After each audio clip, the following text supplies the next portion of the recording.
3 hours bled away into the hush of a world holding its breath, and he only smiled, quietly, knowingly, as though he carried some secret that had never belonged to the waking realm at all.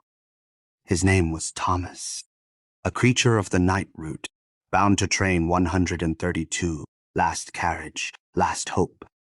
20 years on the line, 20 years watching things mortals bury in whispers. He had seen shadows with their own hunger. He had seen doors that did not lead to places meant for living men. And at last he spoke. "You truly wish to know where they go? It is not a tale meant for every beating heart." I bade him continue. He turned those calm, distant eyes toward me, eyes that seemed to gaze through my flesh, through my shape, into some place unlit, unformed. And then he began. "My name is Marcus Webb. I study the railways, the strange ones, the ones that bend logic, bend time, bend sanity if you stare too long. 15 years of tracing anomalies that slither between the cracks of the known world. But Thomas? Thomas was something else entirely. He wore a stillness that felt older than dust, older than clocks. A quiet that tasted like the hour before dawn, the hour where monsters breathe. He had vanished for years. His colleagues had long surrendered hope of his return. Yet here he sat in my office, uniform immaculate, posture steady, as if he had stepped straight out of a moment that refused to die. I asked him, "Where have you been?" And he smiled once more, soft, warm, almost tender, a smile that pressed cold fingers to the back of my neck. But he gave no answer, and I asked him about the passengers. Nothing. I pressed him on why he left. He only smiled thin, hollow, like a corpse remembering warmth. For 3 hours he sat in silence, still as a coffin nailed shut. Then he leaned forward and spoke. His voice was calm, too calm, like the quiet just before the sun dies. "You want to know where they go?" I told him yes. You won't find it easy to believe. I whispered for him to try me. He fixed me with that distant, weightless gaze eyes like two windows into a place without breath. And he said, "They don't disappear. They move on. They slip into a realm without worry, without fear, without the burden of what clings to mortal flesh. They choose a new beginning. And I guide them there. I've been doing this for 20 years. And I will keep doing it as long as the tracks endure, as long as the darkness welcomes them." I asked him who created all of it, this passage, this ritual, this quiet devouring of lives. He laughed softly, a sound that felt older than dust, older than bones, a sound that did not belong to the room we sat in. "We did," he breathed. "The attendants, the engineers, the station crew. We have tended this route for a century since 1923, long before the city wrapped itself around us like ivy around a tomb. The tunnel was carved as a passage. But over time it became something more, a doorway, a path, a promise. An attendant who was once a passenger. And I wondered what had happened to him on that train." He leaned back, folded his hands, and when he spoke, his voice carried that hollow tremor of someone who has tasted the dark too long. "I was a passenger once," he whispered. "Lost, ruined, a man with no pulse left in his purpose. I stepped onto that train and bought a ticket to nowhere because anywhere was better than the corpse of the life I'd left behind. I didn't know where it would take me. I only knew I could never crawl back to what I'd been."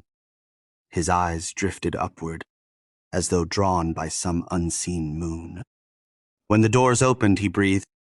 I stepped out, into a chamber of light, bright, blinding, pure, air so clean it felt like a first breath after drowning. And the people there smiling, wide, too wide, asked me nothing. Not my name, not my sins. They only said, "Welcome. You're new chapter begins now. He lingered in that silence, the way a fang lingers just before the skin breaks. I stayed a week, he murmured. At first, I thought I'd stumbled into a dream, a sanctuary, a paradise carved out for broken men. But then I saw it. None of them blinked. None of them breathed. They moved. They laughed. They spoke. But their eyes were still as coffins, their chests silent as grave soil. They were echoes, darling, shadows wearing the shape of people, but hollow, hollow as hunger. I asked him how he left. His voice dropped, soft as a blade sliding between ribs. I didn't. No breath, no blink, no heartbeat. He didn't leave. So tell me, how then had Thomas clawed his way back to the surface? He leaned back, folded his hands, and when he spoke, his voice carried that hollow tremor of someone who has tasted the dark too long. I was a passenger once, he whispered. Lost, ruined, a man with no pulse left in his purpose. I stepped onto that train and bought a ticket to nowhere because anywhere was better than the corpse of the life I'd left behind. I didn't know where it would take me. I only knew I could never crawl back to what I'd been. His eyes drifted upward, as though drawn by some unseen moon. When the doors opened, he breathed. I stepped out into a chamber of light, bright, blinding, pure, air so clean it felt like a first breath after drowning. And the people there smiling, wide, too wide, asked me nothing. Not my name, not my sins. They only said, welcome. Your new chapter begins now. He lingered in that silence, the way a fang lingers just before the skin breaks. I stayed a week, he murmured. At first, I thought I'd stumbled into a dream, a sanctuary, a paradise carved out for broken men. But then I saw it. None of them blinked. None of them breathed. They moved. They laughed. They spoke. But their eyes were still as coffins, their chests silent as grave soil. They were echoes, darling, shadows wearing the shape of people, but hollow, hollow as hunger. I asked him how he left. His voice dropped, soft as a blade sliding between ribs. I didn't. No breath, no blink, no heartbeat. He didn't leave. So tell me, how then had Thomas clawed his way back to the surface? He spoke, voice low, velvet dark, like something crawling out of a grave it had never truly left. I didn't, he murmured. No, I made an arrangement. They told me I could return. I could claw my way back to the surface. But in exchange, I had to guide others. 6 travelers each night, same carriage, same window, 2 minutes before the stop. He leaned in, and I swear the air grew colder. That was the understanding. I usher them forward, and in return, my own path continues. I have been doing it ever since. I asked him why. Why confess this now? Why peel back the veil? His smile curled, quiet and knowing, like a predator remembering a feast. Because I'm tired, he breathed. And because I am not alone. There are many of us. Dozens. Hundreds. We walk among you. Attendants, engineers, drivers, clerks, those who open the doors, who guide the flow, who keep the world's veins pumping in the dark. A pause, a shadow passing over his face. And we keep going, because if we stop... He lifted his eyes to mine. The balance shifts, and not in your favor. I asked him who they were, what they truly were. He looked at me then, and the smile died as if strangled. Tell me, who carved that tunnel from the earth's marrow? And why does it still hunger for its purpose? He spoke in a hush that trembled the air. as though the shadows themselves leaned in to listen. The ones who shaped the tunnel, they are no longer bound to this world in any mortal sense. No, darling, what they are now is something far more persistent. They do not live as we do. They simply exist. Ever present, ever watching. They forged the train. They forged the station. And they carved the doorway. Ah, that wondrous doorway that appears only when a soul is starving for it. A doorway that leads to a place outside the tender cage of reality you cling to. He rose then, tall, deliberate, like a figure peeling himself from the dark. As he neared the exit, he paused, turning back with eyes that held centuries of oaths. "I am returning," he murmured, voice soft as a kiss and sharp as a fang.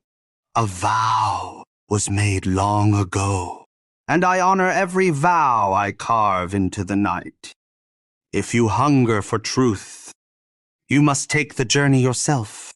Train 132, last carriage, 11:47 p.m. Buy a ticket.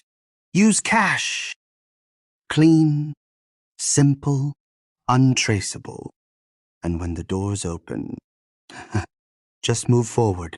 He slipped away then, gliding into the corridor. The guards did not stir.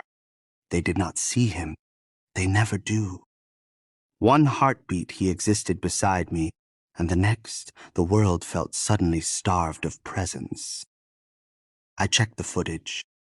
Cold, grainy, merciless. It showed him walking to the door and passing through it. But the door was locked, and it opened outward. I have been hunting for train 132 ever since it first brushed its shadow against my path. I found the tickets. I found the timetables. I found the tunnel. A throat of stone leading into darkness. It's real. It breathes.